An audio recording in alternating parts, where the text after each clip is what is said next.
So, damage perks and hand cannons are something favoured for their ability to make getting a kill far easier. Something like Kill Clip or Swashbuckler or Frenzy, allowing you to get a 2-head 1-body kill, with slightly different uses for each damage perk existing. Kill Clip allowing you to get a 2-head 1-body at all resolves, Swash and Adrenaline Junkie being very easy to activate, and Frenzy just giving other benefits, for example. However, those damage perks will then give a lower damage boost compared to, again, Kill Clip. However, that is mostly fine, as you'll be surprised how many Guardians still aren't running 7 Resale, which will counter most damage perks in the game. Which then brings up one problem. Pretty much all of the damage perks in the game require a kill to proc, and those that don't are very awkward to proc, such as Frenzy, needing 12 seconds of active combat, which means shooting someone or being shot without interruption. There's also Focused Fury, but the only hand cannon that can really take advantage of that is one of them with slide shots, but that has awful stats, and I guess there's hand cannons with one for all, but there's really no point to even running a damage perk if you're gonna just tag 3 people before shooting someone else. However, there is one perk that will give a 2-head 1-body at most resilience values, without any kills, without any awkward proccing conditions, and it only comes at a slight cost. Gutshot Stray, a perk which increases body shot damage whilst aiming down sights, but would decrease your aim assist. Now, the knowledgeable among you may be thinking, how isn't that perk literal garbage due to the massive aim assist nerf? And if it were pre-mid-season of Deep, I would agree. However, in that patch, they massively reduced the aim assist loss by 37.5%, and there was also a buff to Slick Draw as well, which reduced its aim assist loss by 33%. This aim assist is basically just bullet magnetism or bullet bending, where the game will drag a slightly missed bullet towards the enemy's hitbox, and it will be a precision or body shot depending how close it was to either hitbox, and also obviously how high your aim assist stat is. 140 hand cannons tend to have somewhere around 70 aim assist, lightweights having 80, 120s lingering around the 60 range, and the amount of bullet mag you have will also be dependent on the weapon type.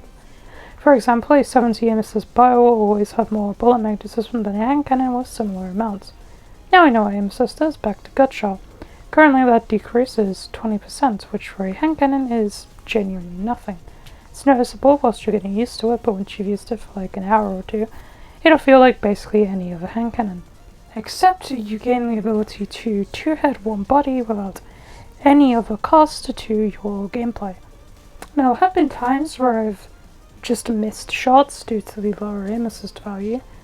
However, that's really just compensated by aiming better, and I have had cases where I've not gotten the 2-head 1-body. However, that is due to people not running higher than 7 Resale, and I'll tell you now, most people are not running higher than 7. Most people are probably not running more than 5 at most, unless they're a PvE player, or a Titan. So it's not much of a problem, and the only perk that can compete with that is Kill Clip, which will 2-head 1-body up to 8 Resale, and that requires getting a kill and reloading. Gutshot, again, doesn't require one whatsoever. So personally, I think if you have a good enough aim to outweigh the slight bullet mag decrease, it's an incredibly good perk, and that's just on hand cannons. However, mostly for other weapon types it is less useful. On hand cannons, it's a way to fix one of the biggest costs of running one in the current game. If you miss a shot, you'll just get out TTK'd by everything. However, on everything else, it's still a way to save yourself, just to a lesser extent. For example, Gutshot and a 720 SMG will undo the 720 nerf from Deep's mid-season update, allowing it to hit an extra body shot or 2 of optimal T2K. However, the bullet mag decrease is obviously far more noticeable in an SMG. On a 600, however, you can get a 6-head 3-body up to 9 Resale, a 5-head 4-body up to 7, and with target lock that becomes a 8-head 1-body up to 8 Resale, and 6-head 2-body for every other Resale. For auto rifles, it's the same story, except bullet mag is less noticeable. On pulses, it's basically just head seeker, except you don't need to hit headshots. For scouts, 180s can get a 2-head 2-body for all Resale, and a 1-head 3-body up to tier 8s, making it excessively easy to use a 180. 200s, you need explosive payload to make it do anything, but then you only need 2 head, 2 body. 150s, unfortunately, only a 2 head, 1 body up to 3 resolve. And on 260s, it's a 2 head, 3 body up to 6 resolve, and then 3 head, 2 body after. On sidearms, it's especially good. It's a 3 head, 1 body up to 6 resolve on 200s. On 260s, it's a 2 head, 1 body for a resolve. And on 3 bus, it's a 5 head, 2 body for a resolve. 4 head, 3 body up to 6 resolve. On lightweight bursts, it makes them a 2 body kill no matter what. And specifically, Whistler's Whim can run moving target, which will help with the bullet mag loss incredibly.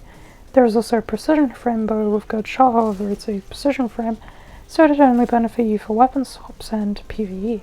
You'll also notice that gutshot will decrease your body shot TTK, meaning if you completely mess up and only hit body shots, then it'll take less time to kill someone than if you were just running any other perk. So yeah, I think overall, gutshot deserves a lot more attention and is an amazing neutral perk for anyone decent at aiming, but tends to miss a shot every so often, like most people. So yeah, I'll leave you with the rest of the gameplay. Next video I'll probably make it bigger and actually talk about the Banner of War aspect, so if you've enjoyed this short one, like and subscribe to see more, and adios.